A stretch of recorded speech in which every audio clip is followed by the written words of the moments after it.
Welcome to Beyond the Blueprint, the podcast where we explore growth, resilience, and lessons that shape our journeys.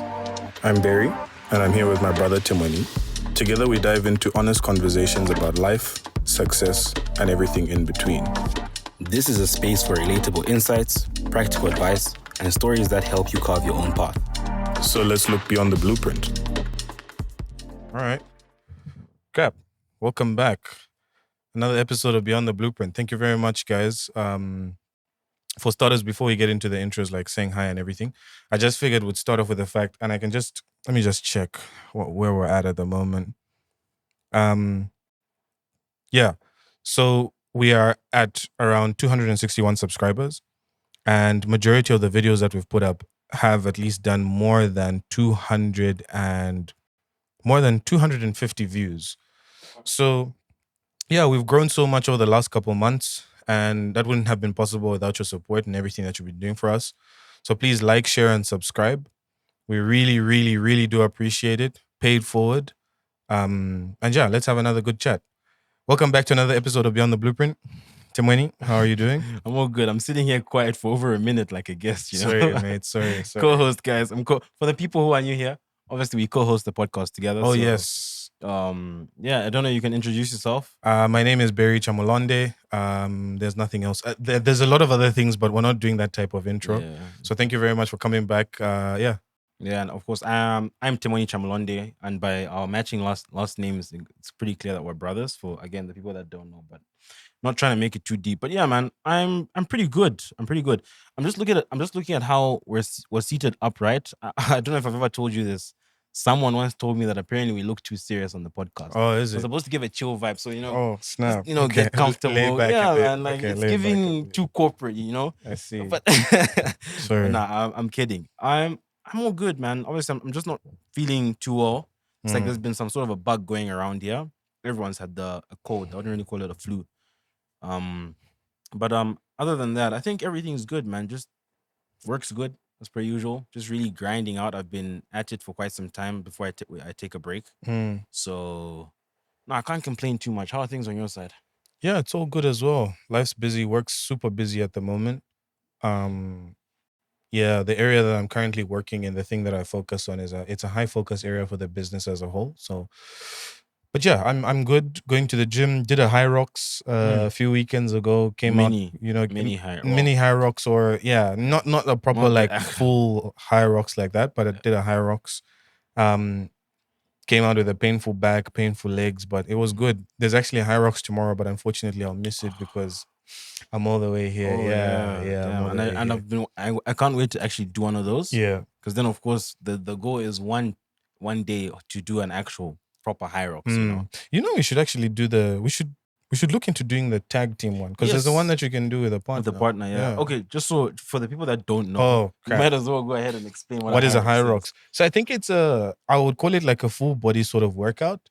It's a mix of 8 workouts and 8Ks of running. So you run 1K and you do a workout, and you run another K and do another workout.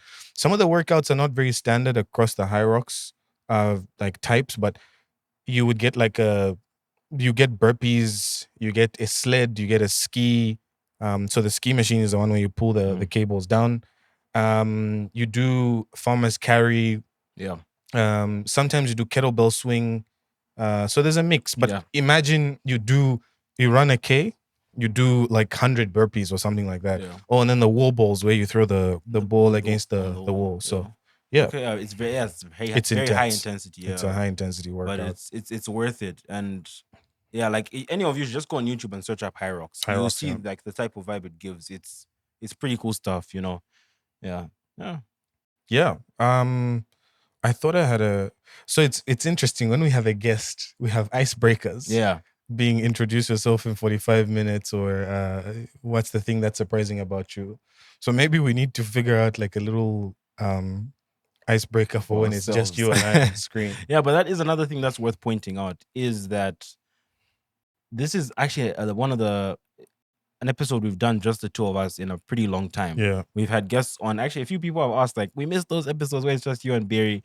And I actually haven't told many people, but when you have a guest on, the the style of the podcast sort of switches to being less of bouncing ideas back and forth to being Mm, more of like an interview style. Of course, we still mm, do share our opinions and our thoughts and everything, but it becomes a bit more interview style because, of course, if you're bringing someone on, the main focus of the pod becomes the person you're bringing on. yeah. So and I think Bear and I have laughed about this sometimes, where there's stuff we want to talk about, or there's times we want to contribute, but because it's not about you, it's about the guest, you kind of have to hold off. So this is now our offloading session of all the times we haven't been able to Mm. contribute, like, like chip into the conversation. Yeah. Yeah.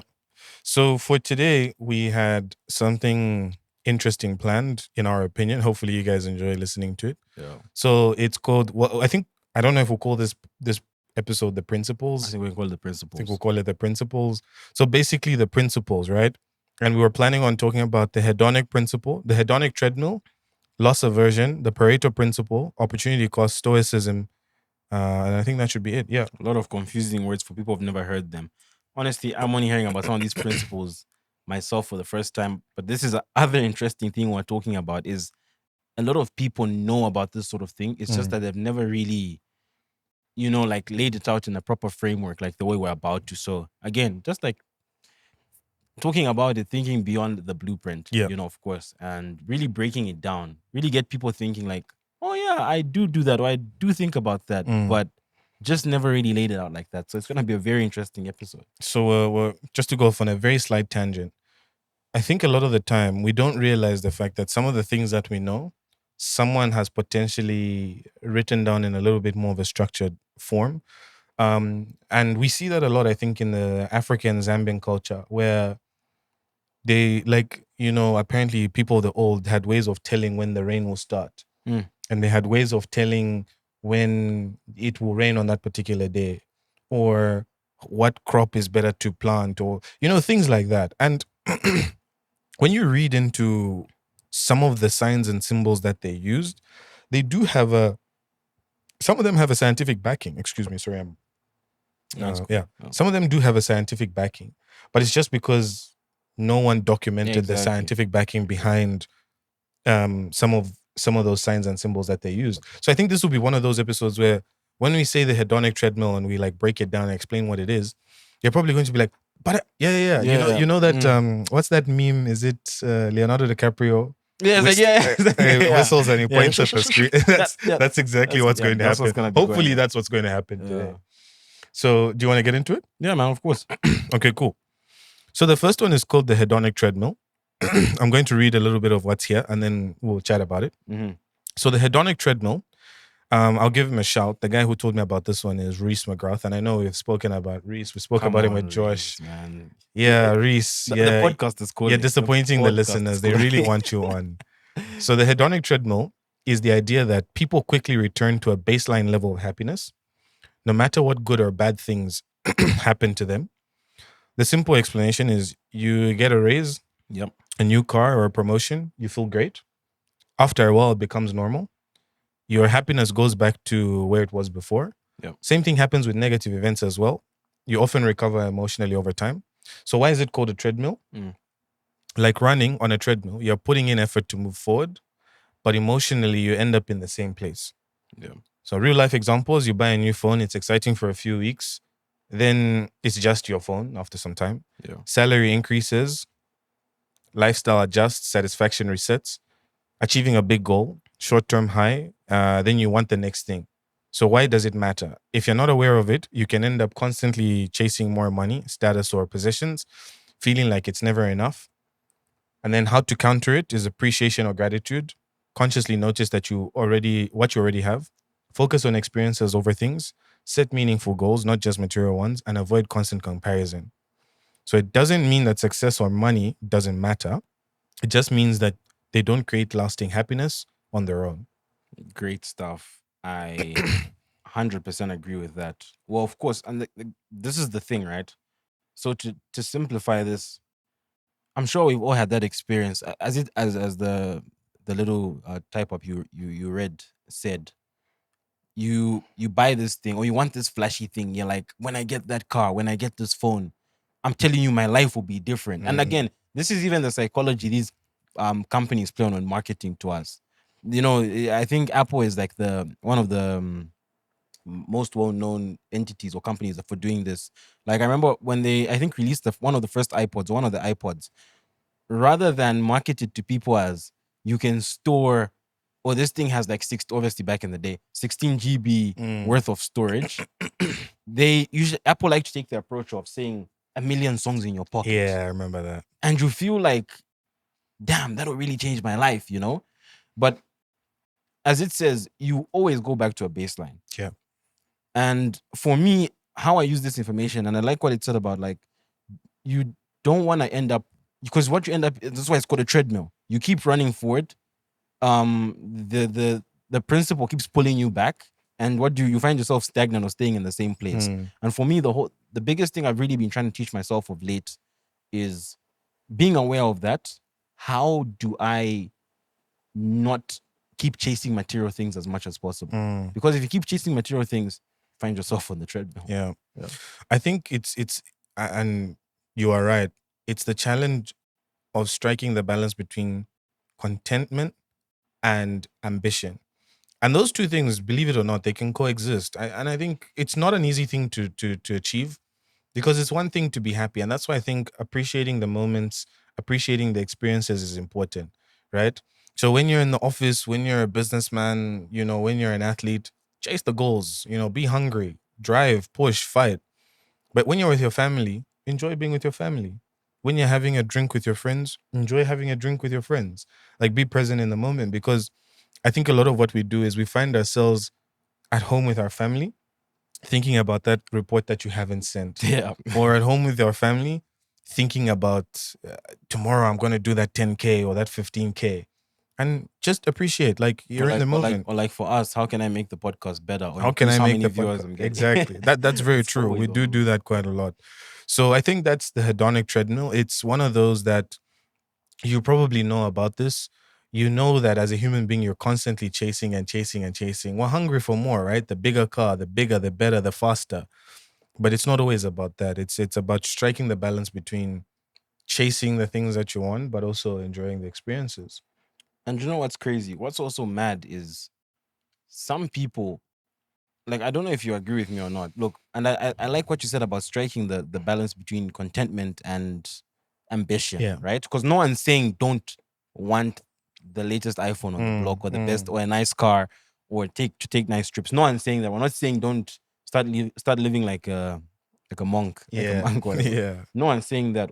All that it means is, and I think I asked myself this question, and I don't know if the viewers do, is, will you ever reach a point of satisfaction? And I know it sounds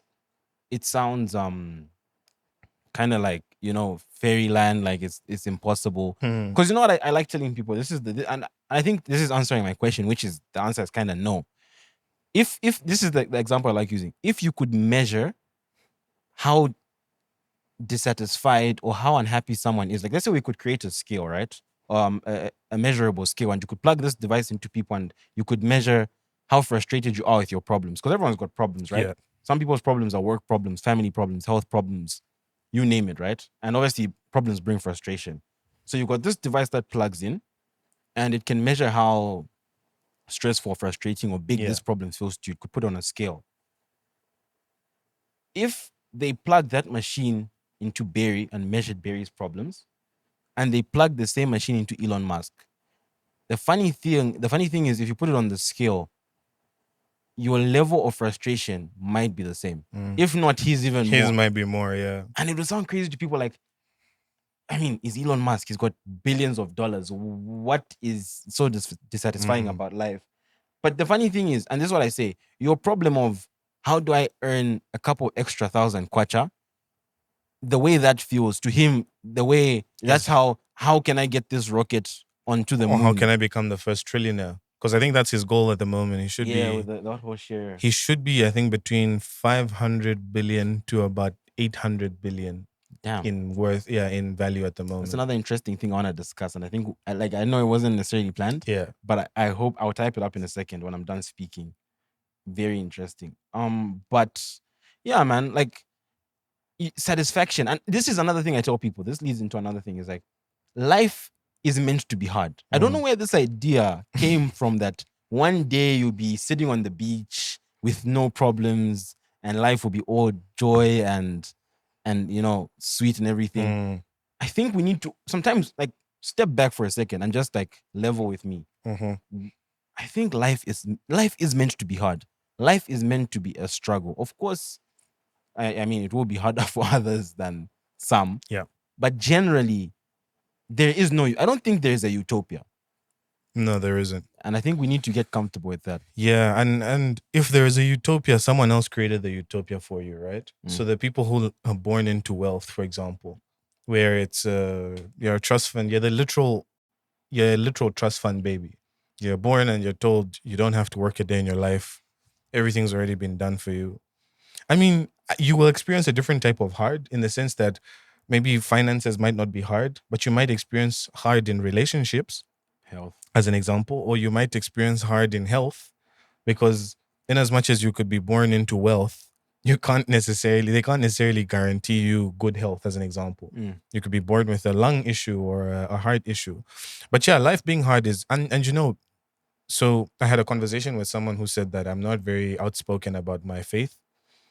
For the record, I'm that I'm not outspoken about my faith. So I said I'd address it. I'd taken a mental note and said I'd address it on the podcast. So I'm Christian. I believe in God. And even in the Bible. Same here. Oh yeah, you believe in God yeah, as well. Just for the record. And for those who want to throw stones and say, but you don't lead a godly life. I mean, and I deliberately used throw stones because he who has not sinned, and I might not be quoting verbatim, but he who has not sinned be the first to throw a stone. Is even in the Bible, it says life will be hard. After the eating of the apple and that Adam and Eve experience, he says, man, you will toil, you will have to till the land for it to bear fruit. And that's that, right? So who are we to then start to go against the word? Because that's exactly what it says. And in that utopia, I think some of it exists in the basic. You as a human being, when you're seated at a certain place, or you're lying down in a certain place, you can't magically wish to be in another place. You need to go through what it takes to get there. Sometimes it's walk there, run there, jump onto a bus, sit next to some guy who sleeps and dozes on you. Then you get there. The short of the long is, even in the basic principle of moving as a human being from point A to point B, you don't just magically have someone move you. You have to move yourself. You have to move yourself. So and attached to that as well, is have I lost it?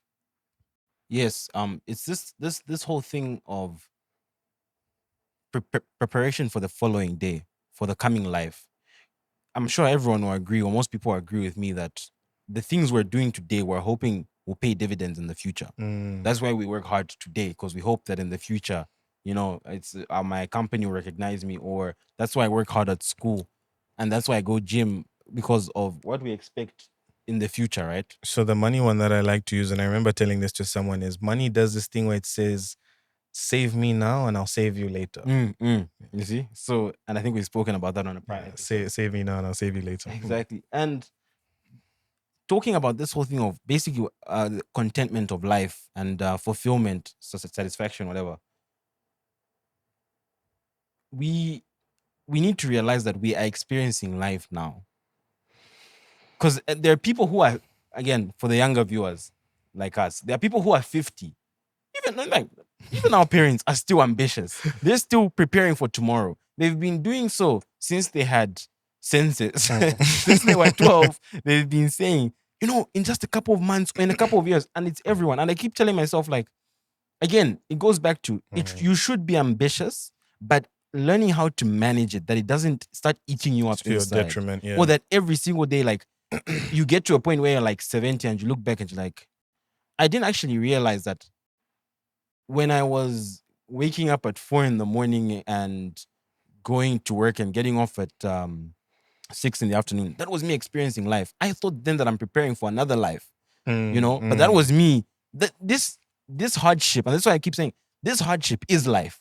This is, again, there is no utopia. Don't think tomorrow the bulb's just gonna come on and be like, okay, well, you completed the game. Now let's go to utopia, unless of course you go to heaven. But on this earth, trust me, Yes. up until your last Yes. day, you're gonna have stresses. You're gonna have things that don't sit well with you and things you're Mm. fighting for. So two things sprung up in my mind. So the first thing is this morning before I left home to come here, we were rewatching the Eustace episode. I was watching with mom and dad. Okay. And then in that episode, there's a point where he says, it's cheaper to make mistakes when you're 17 versus when you're 35. And mom is like, so for him, he thinks 35 is very old. Because for me, I'm looking at people that are 65 and thinking they're very They're old. old, you see. And it was just like, Exactly. it's funny how, and that's why I stopped that thing. I stopped that thing of 30 is old, 35 is old, That was also been 40 dawning is on old. me though, and I stopped. That's I stopped because that's evidence of the fact that you're getting old. it is evidence of the fact that I Because you am would getting not old. say that at 16. I know. You wouldn't And say which, that at 16. and which is again, another really like cool thing. Maybe we might even be dragging this the hedonic treadmill. but like obviously just going on tangents. When as you grow older, like, and this is what I also like to say, like life has a way of meeting you at the age that you're at. In that, I'll give a very like you can't learn experience ahead of time. exactly. So it's funny how an older person, obviously relative to me, Yeah. even the way they speak about death, like someone obviously who's like in their late years, I don't want to mention an age on purpose, Yeah. but who are in their late, you determine what that is for you. There's a certain comfort in how they speak about it. The way a 16-year-old would be fearful about or talking about death is not the way someone in their later stages of life. And it's just like even marriage. At a certain time, your mindset sort of shifts. The way we were when we were in like high school, I'm like, ew, marriage. I'm never doing that, And then, of course, the topic is much more what's the word? Entertained now, so to Yes, speak. If that's what you want to yes, say, yeah. right? So life has a way of meeting you where you are. So it's funny how you say, like, even like mom will be saying, oh, 35, he thinks he's old. It's just like perspective shifts throughout Yes. life as you go. Yeah. And it's got a very natural way of doing that, Like even one day, believe it or not, we might, again, I don't know because I'm not there, I can only assume, but we might even be comfortable with the idea of death. Because at that point, we've lived our full life and we're like, okay, not that take me now, like type of comfortable, but like we might be like, I understand it a bit more than I did when I was 20 something. So I have two things. First thing is, I agree with you. But then again, do you know what I think contributes to people being ready to leave when they're much older? So we had a bereavement in our family recently. May her soul rest in peace. Yeah, one of our aunts passed on. And grandma was at the funeral. And she was just complaining about her legs. She's like, ish, my legs hurt, whenever I walk, my back and whatever. And our dad was basically telling her, which is his mom, that I don't want to get to your age because I don't want to have to feel the pain that you have to go through, right? So I think sometimes life becomes a pain in the sense that it is literally painful. Yeah. But then there's, I think you also get tired. So think about some of the things that you and I are going through now, the things that we're fighting to achieve, the politics that we're trying to traverse. Like I get home sometimes on a Friday and I'm like, I fought. This week I have fought. I am tired. And by the time you get to that later stage in life, this is essentially why you get the what is it? The older people sometimes at work not fighting for things anymore. Like when you're there saying, this is injustice, this is unfair, there's no criteria for this, you see them sitting there just looking at you saying, mate, I have put in my hours, I've put in my days, I'm just here to earn an income. And it shouldn't be the case. But my second thing is a counterpoint. Do you think that sometimes we become a lot more open to the idea and wanting to die only because we don't have certain luxuries in our life? Think about it. I haven't read all of the Epstein files, right? And I don't know all of the details. So I'm going to say, allegedly, there's things in and around some of the people in those files reading, drinking children's blood to stay younger. It's a mess. Okay, of course, But allegedly. think about it. I don't think an Elon Musk, as an example, or a Bill Gates, or a Warren Buffett is aspiring to death. True. Because at his level, he can afford all the, he's a little bit of, I think he's a bit in that utopia that we're referring to. Mm. And he still feels like I've got more to More live to for. give, So like an Elon Musk, he wants to get to $1 trillion. And if he was guaranteed an additional 30, 40, 50 years, he's like, I could probably get to it. I definitely can get to $1 trillion in the next 50.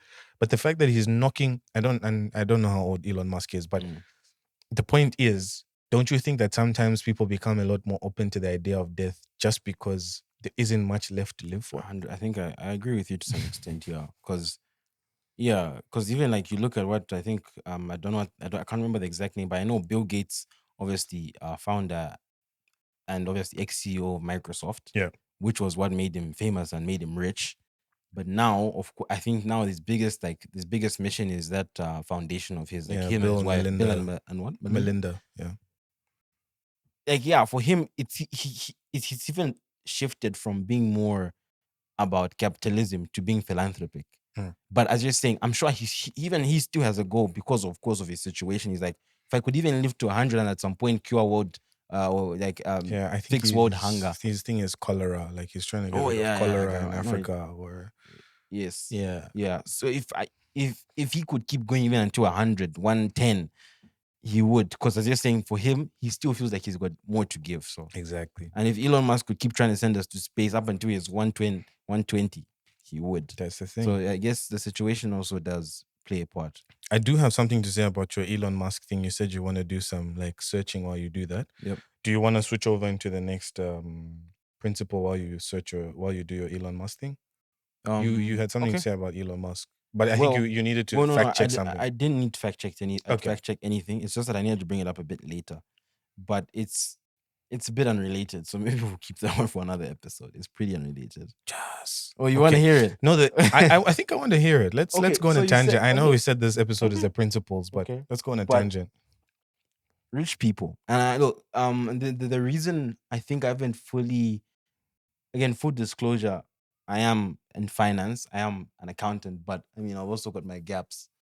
But I was looking at this system of, and again, I always like tell Barry, anytime we want to discuss something controversial, I always say step out of the matrix, like take a step back, Step outside the blueprint. step outside the blueprint, forget about the norms and the rules as you know them, as I say this, so that when you take it, when you listen to it, you don't start judging even before you really processed it.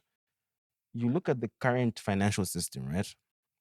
Banks, whatever you name it, crypto, even the way like they do loans are backed by, like, I think these rich people that do this thing where the most famous thing where they've got shares and then that's the collateral for the loans.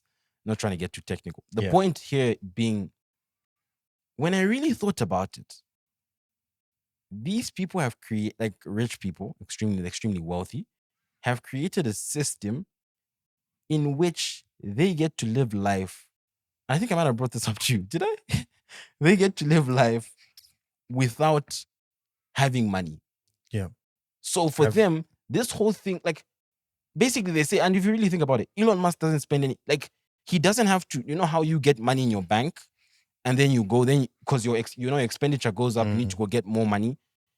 He basically, but they have to do it in a very smart way that it doesn't look like they're just giving them free handouts. But people like Elon Musk, people like, Donald Trump, can just get what he can. Basically walk into a store and get whatever he wants whenever he wants. And then they'll make this system of he needs to get a loan backed by shares. But the honest truth is these people they've got access to commodities for free, while everyone else has to comply with the rules that have been set. I don't know if that makes sense. I might need to do a little bit more reading about it, but mine is, so I think there was that one episode that we haven't yet released. The one about buying a house versus building a house, or buying a car versus. And remember what I said? I said that people in Zambia say, I've heard people loosely saying a house is, I've heard people say a car is a liability.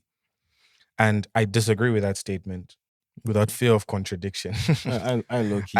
I disagree with that. Let me tell you why I disagree with that statement. It's because in a credit world country, I can see how a car is a liability. Yes. It's because you finance the vehicle. Yeah. So you pay for it. In Zambia, 9 times out of 10, we buy vehicles, they become assets. Yeah. It does have a running maintenance cost in the sense that Yes. you need to put fuel, you need to change the filters, but that's not a liability, right down to the principle of what a liability is. Okay, yes. But if you're talking principle based, you're right. Yes. But I think they look at it as I get a car, and this is how I look at it, and that's why low key to some extent. Again, principle based, you're right. I'm not arguing with you on what an asset is. But like if you look at it, I buy a car today. In 5 years, again, this is why it becomes difficult because you can't. It's not quantifiable the value Mhm. the car delivers. But in 5 years, you look at your balance sheet, your cash flow. It's negative. It's a negative cash flow, And that's why it's like I basically end up in a worse place than I started because of this vehicle. but then you're not accounting for the intrinsic benefit because you've got the vehicle. Let's just leave that there. Like again, but you're right. Anyway, I think But that's why people say I think people say it's a liability because they hear people from in credit-based countries or in say it's a credit-based economies say that okay. it's a liability. No. In that case, But I then don't they're think it wrong. is. It's like a house. Yeah. People will say, my house is an investment. You live in the house. It's security. Yes. It's not an investment. An investment is supposed to earn you a return. When you're living in the house, unless you're saying that your return is the opportunity cost of not paying, another principle that we need to chat about, Yes. the saving on not paying rent, because if you're renting a house, in essence, you've got the liability or the obligation to pay for the house. In that case, usually I think when they say it's an investment, again, I know where you're coming from. I see it from both sides, but they mean it appreciates. Usually, it appreciates in value. Yeah, but it That's what appreciates in value. It's like the dividend one, and I know we're becoming a little bit technical. Yeah, Dividends. Yep. It's like the shares one. Sorry, a dividend or a capital gain. Yep. A capital gain is only realized when you buy the share at one price, it increases, and then you resell it. Yeah. If you live in your house until you die, But and now- someone else takes over But from the house, now you're playing two-sided. So it's an How- asset. You follow the principle-based rule. Because as you're saying, like you may die with it never is selling your that's- shares. So what I mean is, it's your asset. So no, okay. But people say it's an investment as though I have taken money and put it as capital into a business and I've invested in the business and I expect a return. But you don't expect a return from the house. Okay, I guess. And again, not to get technical, but again, by the rules of, I think that's IFRS. I'll stop there. But okay, let's leave that because again, we don't want to bore everyone. But I Yes. get your point. So I agree with you. So I was what I was about to say is, don't you think that system also only favors the wealthy because it's a credit-based world? So for them, think about it. When they say he can borrow on the assets that he has, yes, his credit worthiness is much higher than that of a day-to-day person. yes. So in a debit world like us, the way we live in a debit world, how would the Elon Musks and the Warren Buffett's system work? Because It wouldn't, and that's why where they are, they've implemented the credit-based system. Okay. I think we're taking, and I know we've now gone off on a tangent, and maybe the name of this episode might even change from being the principles to something else. But then, don't you think that it would be a good idea if Zambia in particular? So there's a reason why I would completely discourage a credit-based economy. Certain discipline and control. Because I don't think we've got the discipline for credit. Yep. But don't you think that we should run a dual system of debit and credit? Yep. Let me explain. A credit-based system where when you're employed, you've got the luxury of being able to buy a car on credit. Yes. You know, where the interest rates are almost next to nothing. Yes. You can get a good mortgage, but you don't buy your groceries using a credit card. You have to buy your groceries with the money that you have. Yep. So what that would then do is it allows for money to rotate in the economy through that credit component or through that credit portion. Yeah. But you've also still got the more traditional way of doing things, the way we do things, by having the debit world. I agree with you. In that this is why we stopped doing episodes with just us. Yeah, Apparently but like, we agree on everything. But like the thing also is, don't forget the high, because that's what Zambia is trying to be. You can get a mortgage technically, you can get a car loan technically. Again, we don't usually, like, especially from financial institutions, the loans are usually targeted towards an asset. Whereas, like, that's why we don't really have credit cards, because credit cards usually it's like I go into credit just for like my daily expenses. Usually, that's why we don't really have much of those in the country. The only problem, as you mentioned, is the interest rates are way too high. Mortgage interest rates in Zambia it's insane.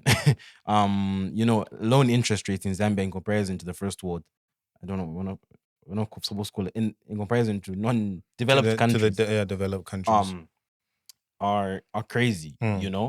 So, but the thing is, don't forget that interest rate is reflective of the risk that is there in the economy. Yes. So, So yes. I was going to agree and say I was going to caveat it with the fact that why we don't have a credit based economy in Zambia is because of the risk associated to Yeah. our economic situation in Exactly. Zambia. And goes back to controls Because and basically getting back. you would be comfortable with giving someone credit if their employability is high. Yeah. And that employability comes from the fact that the economy is performing well enough that there's options on the market. But also, because look, I don't know if I'm wrong. Maybe it's like some investment banker would know best. Mm. But I'll make it very simple, right? Sometimes when you borrow someone, like these what do you call them? Loan sharks. Loan sharks, yeah. They'll lend you 5K, Mhm. and then but what they'll Interest rate take is as like 25%. but what they'll take as collateral will be maybe a TV or a laptop, which is Mm. worth 20-30K. Mhm. Sometimes, again, depending on what the business model is, and that's what I'm saying, I don't know how it works. Sometimes it might even be arguable that they would even like to take the collateral because they can actually, if they sell the collateral, then that's why collateral is they always try to make sure it's much higher the value of the loan, because so they can recover their money in the Mm. case that you don't pay back. So okay, what I'm trying to highlight here is also But and I stand to be corrected. I think the way collateral works, though, is if you borrow 100,000, yes, and you put down your house, and your house is probably valued at 150,000, yes, and you fail to pay back that 100,000, and they sell your house at and 150, give you the they difference. have to give you back the difference. Okay, anyway, okay, that's fine. But anyway, I think the what I'm trying to put across here is the system, and I like how you and I always talk systems and controls. The system for capturing money either through the actual paying back of the loan properly, either through, as you said, like your income or whatever, or through collateral is too weak. That's the problem. So this is why this is another thing that we don't notice. In Zambia, the credit system is we've placed the responsibility of the credit system on the individuals. In the credit world, we've placed the credit system on the institutions. So that's why you've got a credit card. When the plumber comes and you don't have money to pay the plumber, you swipe your credit card. Yep. The bank is the one that will then basically pay the plumber, but you now have to pay the bank back for the money that you've essentially borrowed because you don't have that cash. Exactly. The issue with Zambia at the moment is when the plumber comes, you tell him, I really need my pipe fixed, but I don't have the money right now. Then it becomes his responsibility to have to chase 500 different people for his money. Yeah. So this is also another advantage of a Based credit-based system where the responsibility is placed on the institutions who have more capacity and have a better system to actually manage collecting the debt. But that's that on that. Okay. Going a little bit back to where we started, talking about the wealthy, I won't mention a name. Yeah. Do you think that you could get to a place where you've got 500, where your net worth is $500 billion without ever having to do something Cut shady corners. or cut a corner? Exactly. No. It's not possible. It's not. Yeah. You Okay. can't. You can't play fair because everyone else is not playing fair. It's like the principle of like life generally. Even just because you play nice doesn't mean, like just because I'm a good person and what. Even just like on a lower level, like because I treat everyone nice and I'm a happy swan. I mean that will make sure like I'll go far in life. It's not how it works, man. The thing is they're already playing dirty, so you either like you can't beat them, join them, Join them, right? You can't. Okay. No, And actually, funny enough, don't even point that out, and I'll be pretty straight about it. And I know this might sound very okay. I can't put a figure to it right now, but anyone sort of past a certain level of wealth, I believe, has done something, has cut corners. has had to cut a Personally, corner. like I just like that's my outlook on it. Of course, there are exceptions, and I'm sure there are a few out there, but a large majority of people, like I see, oh, that guy's got like I don't know, spitballing a number, $100 million, $100 million kwacha business. I most probably cut corners. Yeah, that guy drives Land Cruisers and whatnot. Yeah. You know. One thing for me is these days I don't put it past people. Yeah. Like whenever because like when I mean, talking about the Epstein files a little bit, um, hearing about apparently COVID was being discussed before COVID came out. Like I listened to that and I was like, are we surprised? Yeah. Are we honestly surprised? There's people that are pulling strings, mate. My Like it, my my thing about oh yeah, you've got a very interesting like a thought take process on like on things like conspiracy conspiracy theories and theories, stuff. right? It's like, How could there be so many people in on it okay, that's and it one. doesn't and it doesn't? But I was watching something cool because okay, and this is the thing again. You never know what you're being fed. But I was watching again Diary of the CEO. Shout out Mm, Stephen Bartlett. At this point, every single every single episode. episode, and he brought on someone who was more or less like a who's more or less like a journalist, right? And she Mm. spoke about, but she gave an example, and I think Steve asked the question. The host, he asks like, how much of this stuff that we hear is actually true? And when the question came up, I'm like, let's go. Like all this Area 51, Yeah. all this is who The killed what president, what Artemis, which is the famous one at the moment, the spaceship that just went around again, the moon landing yeah, as all a that whole, stuff. And I think JFK getting okay, what assassinated. she said is she gave an example of like a mission the CIA had once. I'll try go over the story pretty quickly. And at that time, I think yes, that was nuclear because the whole thing was about nuclear weapons. They were talking about like repercussions and how it's affecting the economy. And apparently, once the CIA or whoever were working, or the US government were working on a project to develop nuclear weapons, right? And what happened is they used to basically fly this. They used to fly the workers in and out remotely. They were basically like on FIFO, which for you don't know in the mining setup, we got what we call fly in, fly out. So Fly, people fly. usually work a roster. Like at the moment, like on this mine, it's 6-3. So it's 6 weeks on, 3 weeks off, Yeah. right? Like they And do this. FIFO makes so much sense in Australia because I think the mines are based on inhabitable land. So people fly from their homes to work on site for 6 weeks and then fly back home for Yeah, three they're to, remote to sites yeah, basically. remote sites. Yeah. Correct. So long story short, this one guy, one of the people that what was working on the project, when he goes home, he'll tell his wife like some story, like, we work at like a drinks factory, whatnot, because obviously it's confidential, right? So I think as they used to go back and forth, he missed his flight, kind of similar to the story of the Zambian people are going to bash me. Was it? Was it Kalusha? Kalusha Walia. Okay, good. At least I got him Yes. right. Kalusha Walia's story Kalusha where he Walia. missed his flight and the flight crashed and he survived. So same thing. And what she was saying with regard to like the media. So now the CIA, obviously, this plane crashes of all these scientists or whatever, and like now the American government needs to cover it up because now the media are coming on it.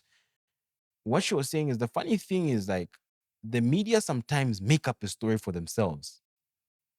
In that case, when the plane crashed, I think the media cooked up something else. Because I think obviously, with nuclear weapons, the biggest threat is your adversaries. Like obviously your Russias and whatever they fight with.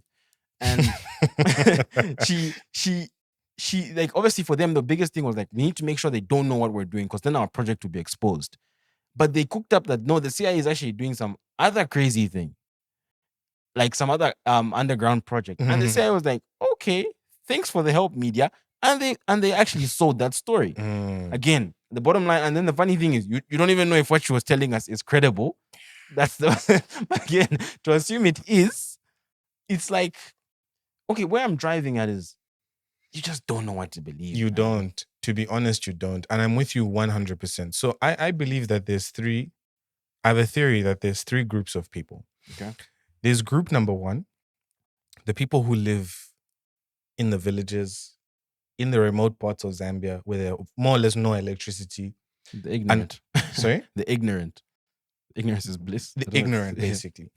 It's a derogatory term, Sorry, I unfortunately. didn't But know. it's fine. Okay. But we'll call them the ignorant. Yes. The people who are oblivious, I think. Yes, might even oblivious be, is a oblivious much might be a better term. better word. Those people are happy and they have nothing to worry about because all they think about is fishing, farming, sitting outside, being merry, and that's it. Yes. Having children, procreating, that's it. Yeah. Then there's group number two. The people who watch, I think we're probably group number three. Okay. Group number two is the people who watch the news and say, yo, did you see what Trump said? Did you see what is going on in Iran? And they take it for the truth. Yeah. That there's that group. Yes. That group Anyway, there's that group. There's that Then there's group number 3. which The is ones us. who watch and listen to everything with an element of skepticism. Take it with They the take pinch it of with a salt. pinch of salt and say, well, the Iran war is going on. What are they trying to like take our attention away from? Yes. As an example. Yes. And I don't want to sound like a conspiracy theorist, but you know what I mean? I know what you mean. And we watch the news because the news is there, but it's there to push out a narrative. Exactly. It's there to send a message. You know, I think the question I always ask myself is, if I was in if two things that make me think about these things the way I think about them.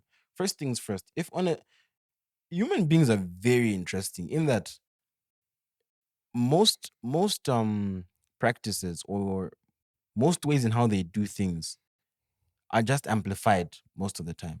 So what I'm trying to say is, like, even on a smaller scale, even the way we just lie to each other, even just at work, or even just in families, like in life, we just lie. Like we just lie. Like, oh, this person's with this person, and they lie about it to this person, and that person went for the party, but they didn't tell their friend, but told them a different story. Just the way, like, who's telling you that those people up there are being as honest as possible? That's number one. Number two is, if you can control the system, why not control the system to your benefit?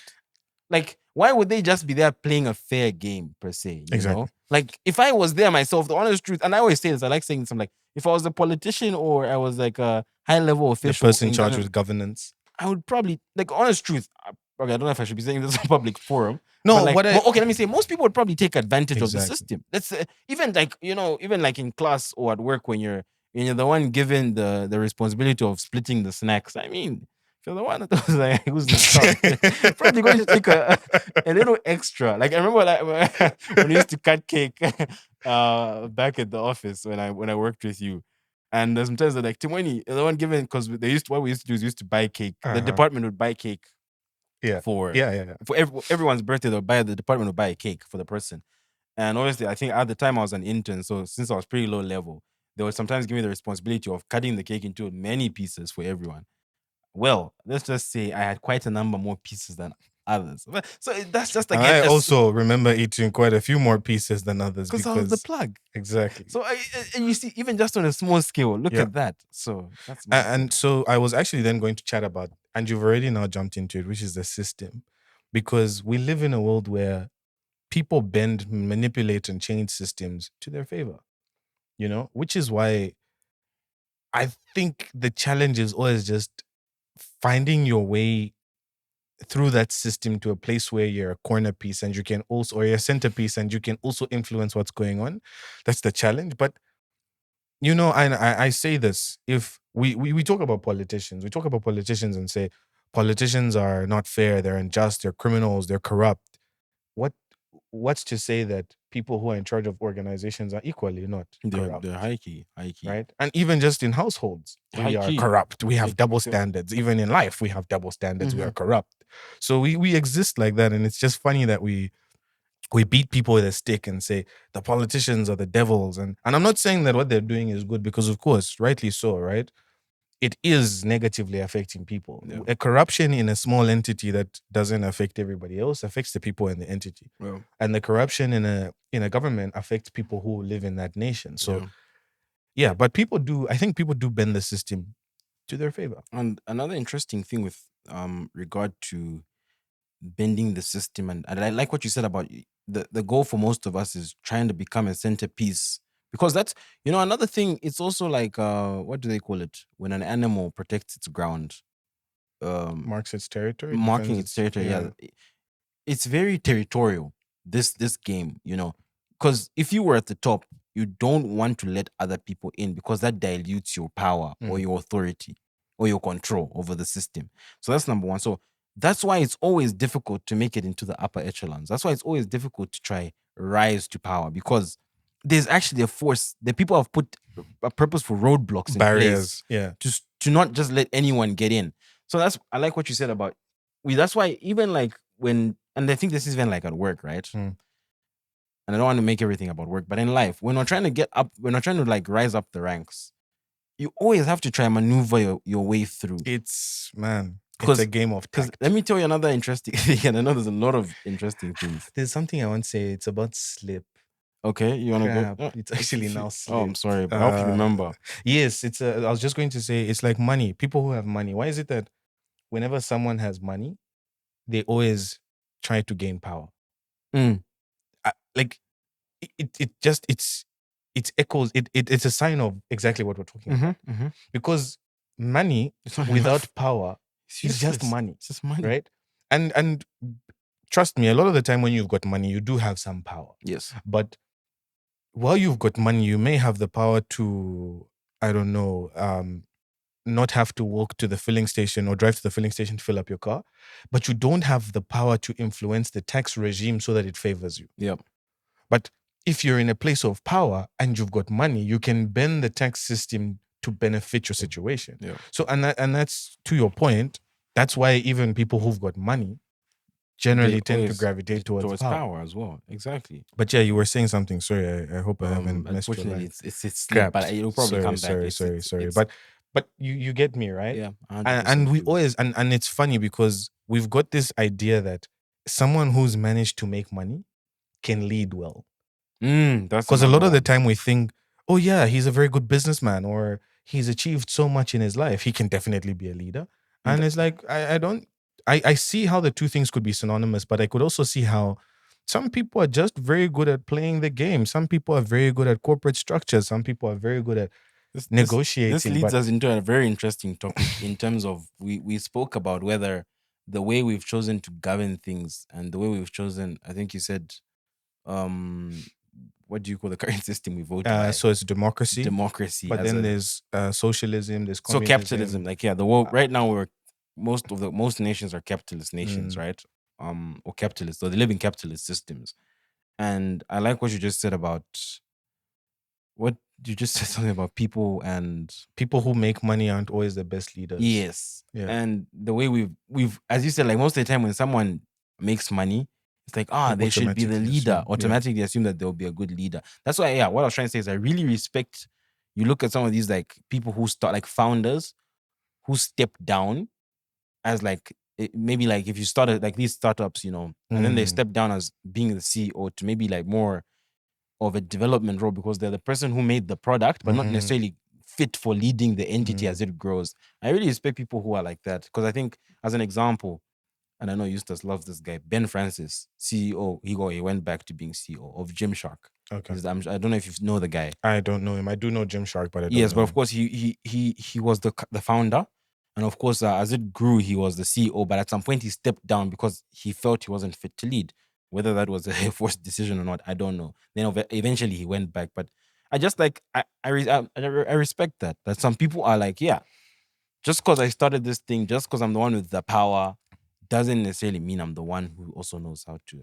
Which I think leads me into leading and not bending the system to your benefit is a certain type of grace that not everybody has. Your ability to say, this is the cake, I will cut the cake equally, I will take one piece like everybody else. It's a grace that I think a percentage, a very small percentage of human beings have. And it just is what it is. And those leaders, they come around, they're very rare. Very And I know I just want to clarify the fact that we're not hinting at anything political. We're not we're not talking about Zambia, we're not talking No, about America, we're not talking about, we're just talking generally. generally. Yeah. Because dude, like, a lot of the time people want to bend the system to their will. And do you know where I've landed with regard to? Because again, we speak a lot about doing the right thing. As you're Mm, saying, the people who don't skim off the top or the people who don't cut corners. And how obviously, usually, if everyone just plays their part and does it right, again, that's a form of utopia that I don't yeah. think will ever exist, where everyone just does the right thing and plays their part. Um, it can just lead to a generally a better life, a better society, Mm. right?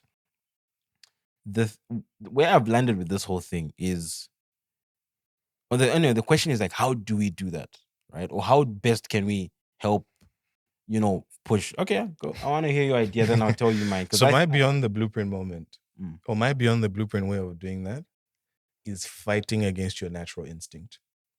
That's the only way we can do it.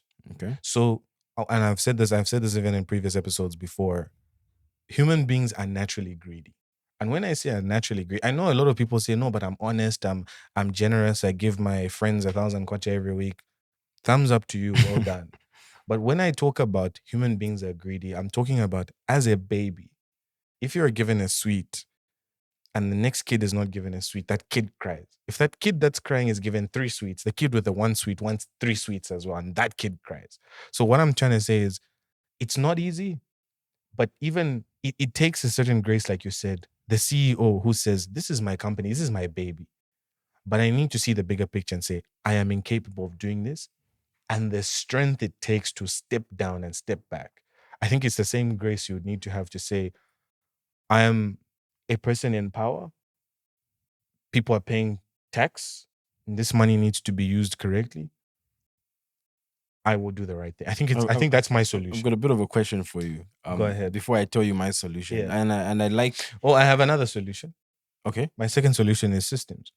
Yeah, I love systems. Yeah. Yes. Create a system that's bigger than the people. Yeah. And once that system is in place, whether you want to, as soon as you step out of line, the system identifies you and it takes you out. Yes. Simple. Yes. And I think this one I will highlight.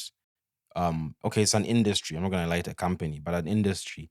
The mining industry, like for example, I don't know about other workplaces, but I know they've got very robust systems in terms of security and safety. Yeah.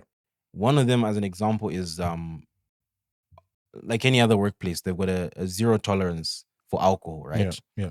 So usually how it works is when you get to the Gate. entrance, they breathalyze you, and sometimes they've even got like the automatic breathalyzer. So it's random. It randomly picks. So you basically, if you try to enter with your card, it will basically say like randomly you've been selected. You need to breathalyze to make sure that you're below the you don't have any alcohol in your system. Yeah. And then of course, once if it gives you a go ahead, like if you've got nothing, it gives you a go ahead and you can get through. If not, it blocks your access. And then of course the repercussions and the system from there on takes its course. That is a very practical example of a good system in that it doesn't discriminate, doesn't matter your seniority or your rank. If it randomly picks you and you're above, it's gonna pull you out. And even like again, for us who worked in the mining industry, there's many systems. You look at even like how they control stock and stuff. Yeah. And Or trust me, even guys, sleep. even Fatigue. yeah. So in certain machines, like if it notices It's got a you- facial recognition, the seat to vibrate, and it'll if play it a notices, sound if to it wake notices you up. doze a couple of times, it involves the PIC, the person in charge or the supervisor. And I think, okay, I don't know if it can stop the machine, but obviously it sends an alert. Yeah.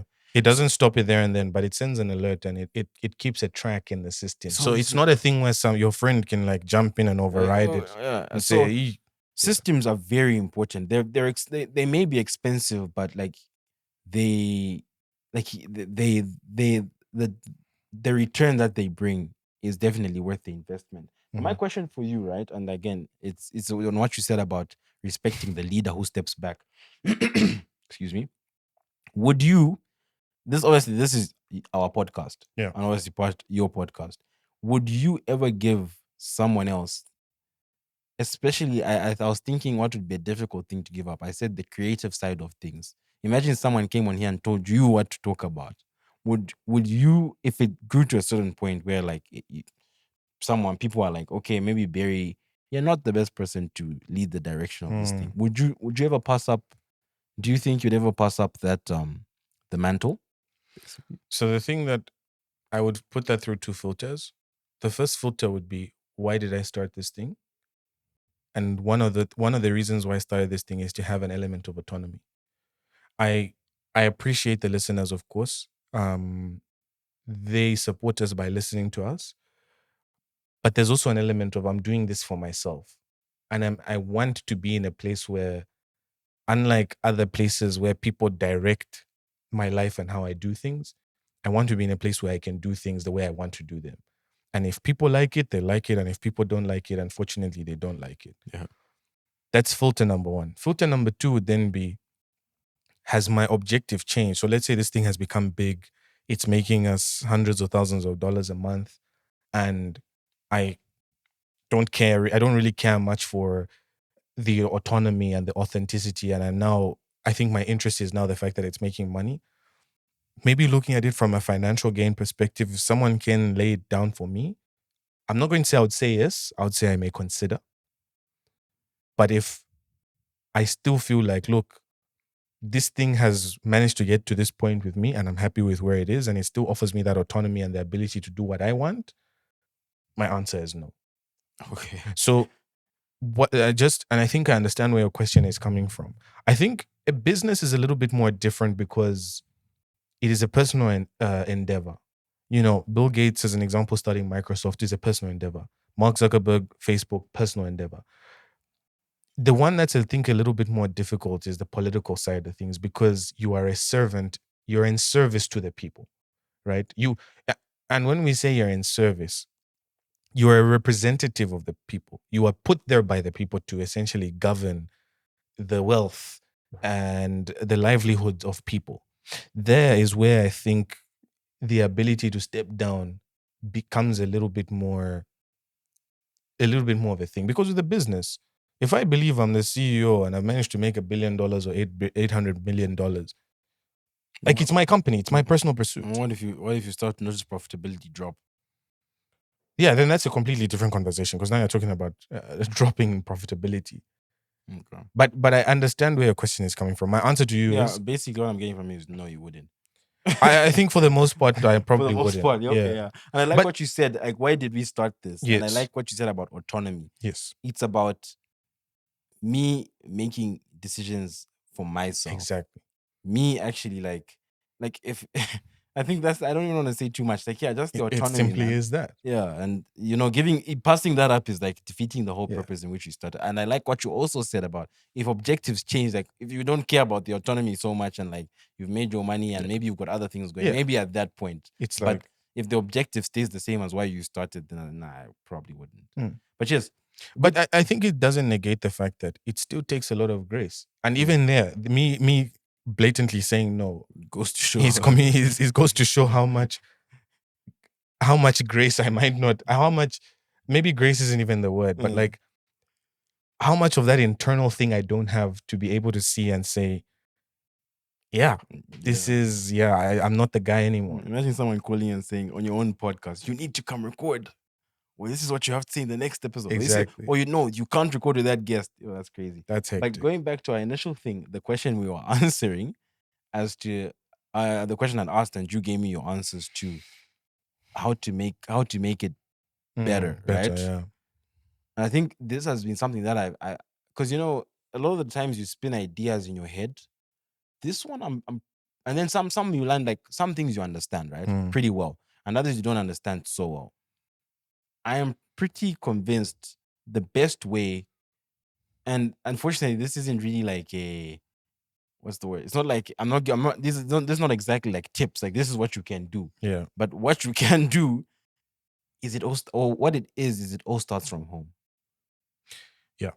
Why I say that, and I like to use this little practical example, which I always use.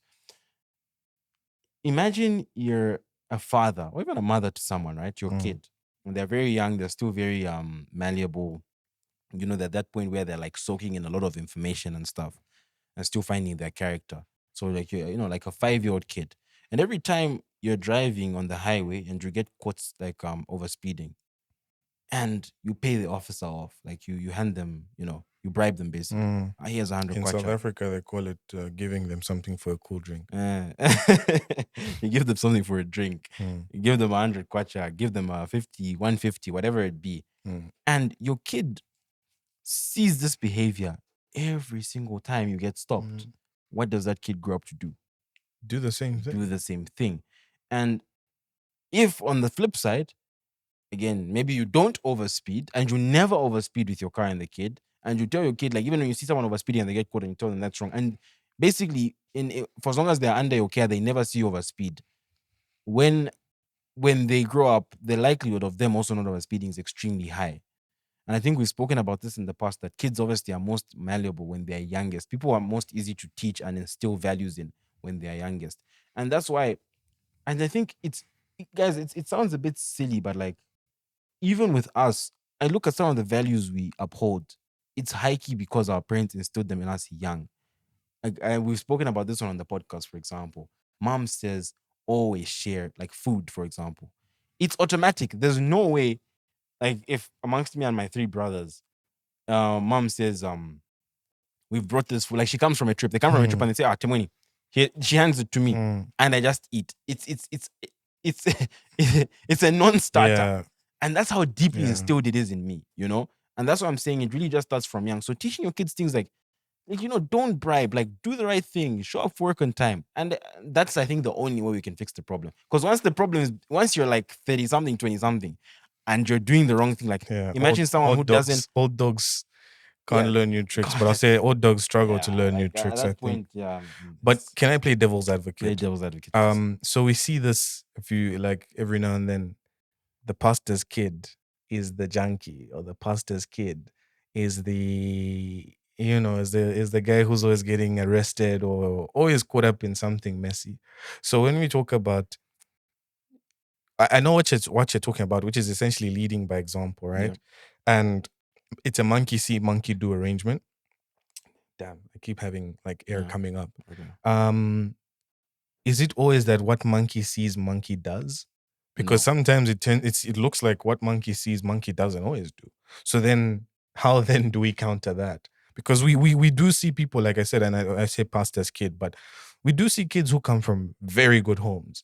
Parents are organized, well put together, driven people, motivated, but the kid just turns out to be completely. And I know, and I think it's a two-part thing, Mm, right? It's a two-part thing in the sense that it's about actions, but it's still about supporting those actions with words. yep. I think it's a bit, I think it's incomplete for you to act like that. Good people, upstanding people, working hard, delivering value, you name it, all of those amazing things. But you're not actually vocalizing it and saying, hi, kid, you need to make sure that you actually go to work in the morning and you support what you're saying with. But then, so is it because some of External those factors. so so yes, I was then going to talk about the external factors, which is sometimes your friends, because your friends don't always come from a good family. And some of those friends influence that kid. And and usually what it is it's the boring side. Like your parents, let's say, will say, don't go out and party, don't go out and drink. Do you ever see us going out to chill or whatever it is, right? And he or she is hearing stories from their friends about, yo, we went out that day and we messed stuff up and we had a great night. And because of that, they're like, you know what, let me check what's on that other side. Yeah. So is it really a monkey see, monkey do? Um. Well, obviously not 100%, because as you said, like each person has their own experience, and each person has, like, unfortunately, you can't shield your kid from the realities of life and external factors, unless they're going to lock them in a room, which I Mm. think is illegal. But yeah, man, like it for the most part, it is. And I think that's why I also say, again, full disclaimer, we're not parents, Yeah. never have been, no, we're not yet. So everything we speak is not from a point of experience, but from observation. What I think works is kids also need constant pressure and attention. Mm. Like, I've seen kids turn the page over, but it requires tenacity, Yeah. staying on their Consistency. case. Yeah. Like, yeah, as you're saying, like Knock on that if door. you're just Keep gonna knocking and tell knocking your and kid, oh, don't party, we don't party, and then like never talk about it never again. talk about it, and just like even when they slip out of the house, like you don't do much, then I mean, like, are Yeah. you really, you're not seeing it through to the end, So my answer is, and this is not just about kids, this is just about human beings generally, Mm. is you have to attack it from all fronts. That's the Yes, solution. yeah. The solution is lead by example, monkey see, monkey do. Talk about it, vocalize it, keep bringing it up, and then still create systems around all of those things. Because whether you like it or not, there'll always be an outlier. There'll Yeah, always be the one who tries to be the rebel, the rebellious one. Hopefully, one of those three things, or four things, or five things catches them. exactly. So It's like safety nets. exactly, all those are Exactly. safety nets. Yeah. Um, I had another thing that I wanted to chat about, but crap, I've forgotten. Okay. It's gone. Yeah. Do you have anything Nah, from man. I that? think I think we've really exhausted it. Like, Yeah. Yeah. it really. I wouldn't even say it's like we were all over the place. I think it really turned into an amazing episode because we really spoke. Again, you and I haven't really had the time to just Yeah. like bounce ideas back and forth. So this was, I think, one of those beyond the blueprint episodes where we've shared thoughts, and some people might Take one. take their earbuds out and be like at the end of this and be like, yo, like I haven't thought about a lot of those things. Yeah. This one will send them away Yeah. for a couple. Some people will go away for a couple of days still thinking about this I stuff. hope people will go away for a couple of days thinking I think people are intrinsically bad. Oh yes, the thing that I wanted to chat about is It's very are pessimistic. we okay, not bad, but like greedy was one of But them. high key they Selfish. are. But I I don't know if think I want to get controversial, but high key mm, people are like, I think again, and it's a defense mechanism, but I think it's always best to assume the worst in people. yes. From a protection of yourself or defense for yourself of Mm, yourself POV, mm. because like even in this, like I always ask people the question. And I think we see it in the animal kingdom, right? Yeah, When animals are not aware or not sure of what's approaching, normally the defense system, like you can tell the defense is on. yeah. It's ready to attack, ready to Yeah. defend itself. And it's just a natural thing. I And think we see it in the I animal like kingdom. asking people because I know this particular point really comes in the regard of like employer, employee, or higher or person above in society, like the person with the S class or the GLE, and lower class people. And people always asking like, at lower class people, that Mm. may not fly, but yeah, I'm sorry, guys. People are always asking, like, do these people, even with the employer, like, do they not know how much like we suffer, like, and how much we go through, and how difficult our lives are, and like, and how do they sleep at night, like, knowing that like our lives, like we can barely afford 3 meals, like again for some, Yeah, it's we obviously can barely relative, make it from the month beginning to month month end. end, and Yeah. our salary doesn't find the other salary. Mm. So it's like some running joke, and the honest truth is no, they don't. They don't. And how do I back that? I usually ask people, when was the last time you raised your maid or your garden boy's salary? Yeah. You tell me that. Yeah. When do you struggle to sleep at night thinking, I wonder how my garden How boy my garden boy is sleeping at is home like, yeah, right like how now. you don't. Because number one, you're the one in control of their Exactly. salary and their Exactly. income. Number two, you just don't. And that just goes to show human beings are selfish. Mm, Human beings mm, are greedy. mm. We only think about ourselves Ourselves, and worry exactly. about those above us. Like no one really thinks Yeah. like again that guy on the corner. Oh, I wonder how he's sleeping. Unless of That's why I find it extremely disappointing when people who are further up in society in comparison mm, to you spend time fighting you who is lower down. Like I think your focus is in the wrong place. I yeah, think your focus is misplaced. You should be looking up, up. and I see that quite a bit. Like, where you are, I don't know, like someone is in position A at the bottom and another person is in position B at the bottom, but they spend more time fighting person A rather than aspiring for position C, like Yeah, which is further up. But of like, course. why not aspire for position C? Why do you waste your waking hours fighting position A? Like it's a bit silly. I think it's a Uh, bit of a th- trauma, man. Like a i- bit of a, but it's also that other, yeah, but it's it's an that other. inferior, it's an insecurity slash inferiority complex thing. But it's that thing you say about something breeds something. Like yeah, Uh, no. It's isn't it? No, not familiarity breeds contempt. but like because you are probably Villains, yeah, isn't it? yeah. Villains create villains. Yeah. Villains create So villains. I yeah, think when you were sometimes rising from position A to position B, you yeah, had to fight your way up there. yeah. So now you're the person in position B, and you're like, I'm gonna make the guy on A's life difficult because it was because like I that for went through, me. and you hear that a lot. Like, no, the things I went through, and it's like, yeah, but I Okay, don't have to go go through through the the exact same same thing. things Yeah, as you. exactly. There's something that I wanted because we've been talking a lot about like the right thing and the correct news and grace and do you think human beings are inherently born with the ability to discern between what's right and what's wrong, or Yes. were taught what's right and what's wrong? Ooh. Oh. It's two sided. So I think. let's assume we get a baby Mm, and we never tell them anything. They jump on the table, even at 10 years old, they jump on the table, they break glasses and whatever. We don't tell them anything. We just watch them.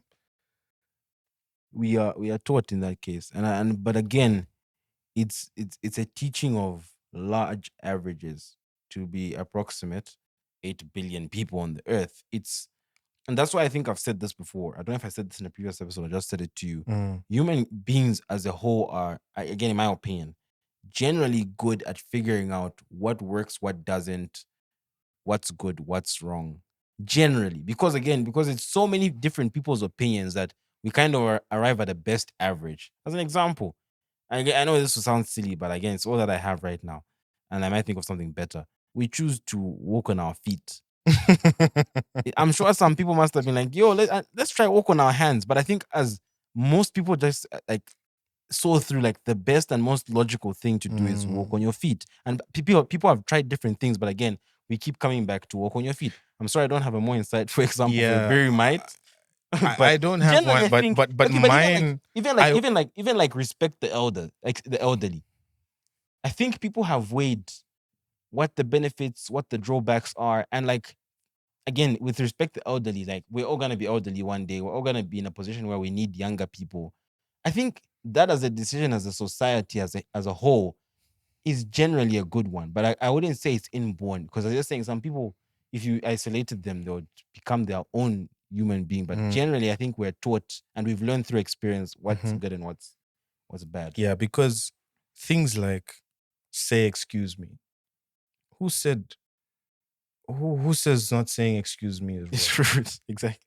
And I've just literally thought of that Yeah, example on the it's spot. But the reason why I'm using that example is because there's some that I think are a lot more about optimization, like you said, walking. We're bipedal human beings, right? yep. Well, bipedal beings, in that I think the most optimal thing is for us to walk on our two legs. Yes. I think we are not designed to walk on our hands and our legs. I think it's our backs are not designed for that. Our legs are not designed for that. Heads Our and arms are not designed for that. Yep. And it's an optimization conversation, Yep. right? But then I'm looking at the slightly more subjective ones in and around. If a person was never taught that you have to say excuse me, would they naturally? They would probably pick it up from other people. Like, oh, okay, I've noticed that person says excuse me. And that's why, like, even going back to that kids thing, it's important that you instill in your children certain behaviors. But if we isolated a kid or a group of kids and said, we'll never tell you anything about saying excuse me, about saying please, do you think we're inherently so anyway, I think the answer is, and I don't know, you guys can tell us what you think is potentially whether or not we're inherently born with the ability to discern between what's good and what's bad. But I think it's a mix. It is. It's a mix in that. But then again, it goes back to that thing I've said about, do you think that if babies existed around human beings who never walked, would they ever learn how to walk? And I think I read something that said they would eventually. It would Yes. just take them much longer. Yeah. Because But what you need to realize as well, and the one I watched the kind of Diary of the CEO episode, and I think we watched it together actually one time when we're taking a road trip to to Lusaka. Lusaka. Yeah. One of the guys said something very interesting, and he said, because they were talking about what's the purpose of human beings, is again, remember there was there was the Christian, there was the soulful thinker, and then there was the atheist, and obviously they all have their own thoughts on it. But the atheist said something very interesting in that, like this thing of motivation, like as we've been speaking about, we spoke about earlier in the episode, how human beings are just motivated to like achieve more. Where does that come from? Why don't we just live life and just sit on our bums and be slobs? What ends up happening is, and I like what you said about like it will take them longer to walk. Don't forget that this thing of reproduction is it's an optimization mechanism in itself, that the people who do better at certain things are more likely to be attracted to people who do better. And I know my answer is very long-winded and general, but I just, you know what I mean. I think Eventually, it's some of it is also just a deep it's encoding in our it's deeply, adaptation. yeah, it's deeply encoded in our genetic makeup. Yeah. It's Because years and years and years of yes, so there was actually something I was watching recently about how, I can't remember the scientific technical term, but there are those organisms that can reproduce without a mate, without a just by mate. himself. Yeah. So apparently mates, those organisms that can do that, they tend to reproduce individually when the variables around them are not favorable. In an instance where the variables for reproduction are favorable, they tend to actually mate. Yeah. And the reason is because of genetic, something to do with genetic mixing. Yep. because the more we genetically mix, to get the better parts you start to of get an each. optimal, which is like, and I'm not supporting Hitler's movement, but which is essentially what What he Hitler was was trying to. doing. And I heard something around why even Germans up until now, a lot of Germans are relatively well built, tall, because for him, he believed that the weaklings, the people who didn't meet a certain standard needed to be cut off. And all he was trying to do was trying to find the best genetic encoding or the best Exactly. genetic structure. Exactly. So it's probably deeply encoded in our genetic structure Yeah. that we naturally get to a point where we need Yeah, to because it's like reproduce. I'm sure at some point there was a point where codes never existed, and then a cold came or a flu, then it killed off like half of humanity. But the ones who survived had the strong genes, and then so. And I don't want to use something very recent, but like COVID is an example of that. You know, the people who survive build an immunity, Immunity, and that yeah. gets passed on to the later. So it's like you keep building a more optimal and stronger being, because that's why you see. That's why I'm sure people have seen those things where they say in the next 50 years, this is how a human being will look. And I think they've got like no toes and their backs are hunched over. It's because of that's optimal for number one, we wear shoes, so we don't need toes. And then other than that, like we're constantly bending over our computers. So you see it's like some weird organism and it looks like that's the I it's think, did you know, and I think you know this, did you know that toes are important for balance? yes, but again, Yeah. because you started wearing shoes, especially I think they say like a lot of your balance lies in your pinky, like the smallest toe. Okay. Same as with your hands. Your pinky finger apparently contributes to like, don't quote me on this, a large percentage of your strength. Like if you lost this, you'd lose like, again, don't quote me, like 60% of your strength in your hand. I didn't know that. So it's those types of things, you know. Jeez. No, we've gone. Yeah, We've man. really bounced back and forth. But I think that was an amazing episode. I hope Yeah, you guys enjoyed I that. hope This you is loved it. I I don't know. People say they miss those conversations, so I hope people enjoy this one. And interestingly, now we've got slightly, like, we've got a few more listeners. So I really want to see what the feedback will be like. Especially our more recent listeners. If they've Yeah. only listened to the ones with the guests, Yes. Yes. this would be Yes. a bit of a Yes. different Because they'll be like, oh, okay. yeah, I think people should really tell us what they think, as you said, you know. We've thrown out a lot of ideas. We get a lot of feedback from people, so please do give us feedback. Tell us where we were wrong. Tell us where we were not entirely right, or things that sparked your curiosity. Like, I've never thought about that before, and things that maybe we could have spent a little bit more time talking about. I know we started on the hedonic treadmill. We had a few more principles, and maybe we'll probably like try chat about them in some of Later the episodes. other episodes. But yeah, I like the tangent that we went on. For this one, we'll leave it here. There's always a lot to chat about, but yeah, we'll 100%. definitely close it here. Anything else that you would want to say? That's all. That's everything for me. Of course, just want to ask everyone. We really love the support. Just like, you know, like, share, subscribe, on whatever platform you're listening or watching listening to this or watching on. Yeah. It really goes a long way. We're really trying to grow the listener base. Yeah.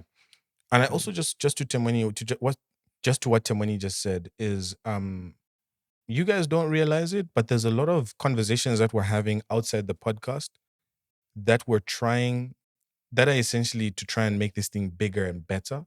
So the more you like, share, and subscribe, the more you help us build a track record, the more you help us drive towards potentially making this thing much bigger and better for your listening experience and your viewing experience. So yeah. you might not appreciate the little like, share, subscribe, telling people about it, but believe it or not, it's contributing largely to what the next step or the next stage will look like. Yeah. Well, anyway, amazing chat. I hope you had some beyond the blueprint moments to take away. It's been another amazing episode, so we'll kind of close it there. Yeah. Yeah. I think we can leave Cheers. it Thank there, you man. very Thank much. you, And everyone. as we like to say in everything that you do, look beyond the blueprint. Alrighty. Cool, man.